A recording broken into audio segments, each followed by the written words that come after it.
Prayer at Bishop Carroll is really interwoven into everything that we do here. Not only do we begin every day with a prayer, but oftentimes it's actually kind of scriptural basis, and of course we also have the Pledge of the Allegiance. But it's really neat to see because we also get to have prayer at the beginning of every athletic event. We get to have prayer at the beginning of every single class period. With most of the extracurricular activities that go on around the school, most things begin with prayer. And of course, here at school, we're also able to have the great benefit of having Mass celebrated every day. Sometimes it's all school Mass, sometimes it's class Masses, but nevertheless, Mass is here at this high school every day. So prayer is a big part of the school.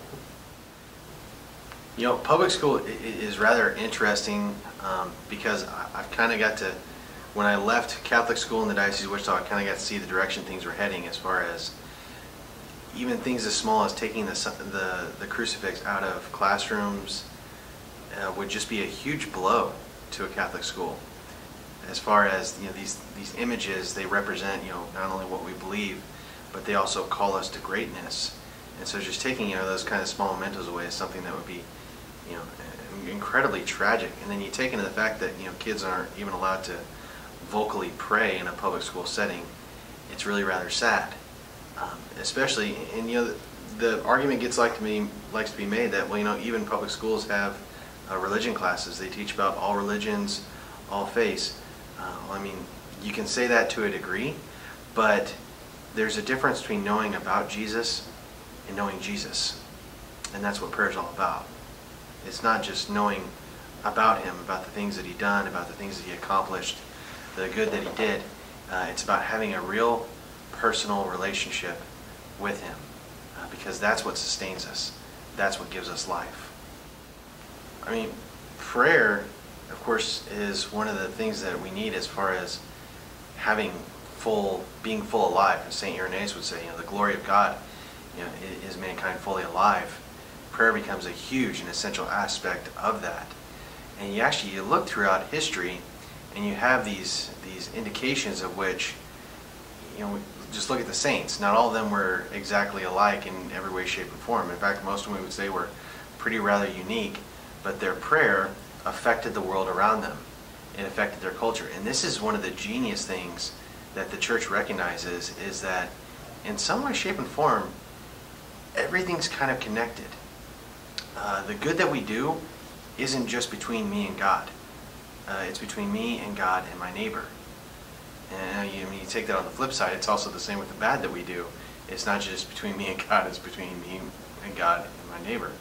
But recognizing that genius, that if I'm striving for holiness, if I'm having a good prayer life, developing that relationship, knowing Jesus Christ, that's going to infect the world around me.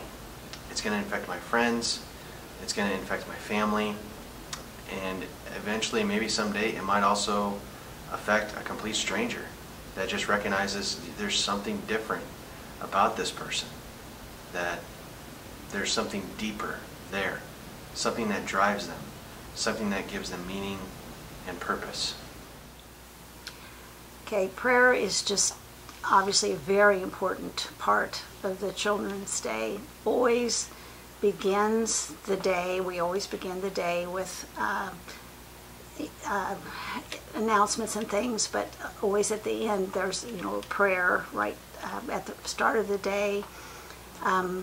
We have a mission statement for the school that incorporates the values, the religious values, and every day the children repeat that. It's kind of long, but I know they've got, you know, something that they're looking at.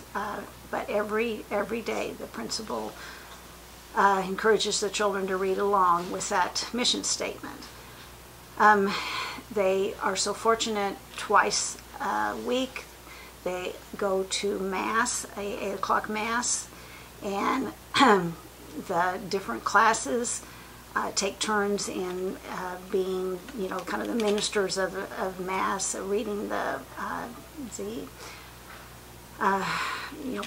reading parts of the Mass and taking the things up at the offertory, and of course there's always, you know, the whole school sings, you know, the different songs that during Mass, and they always very good behavior of the children, and I, you know, do think they like doing that.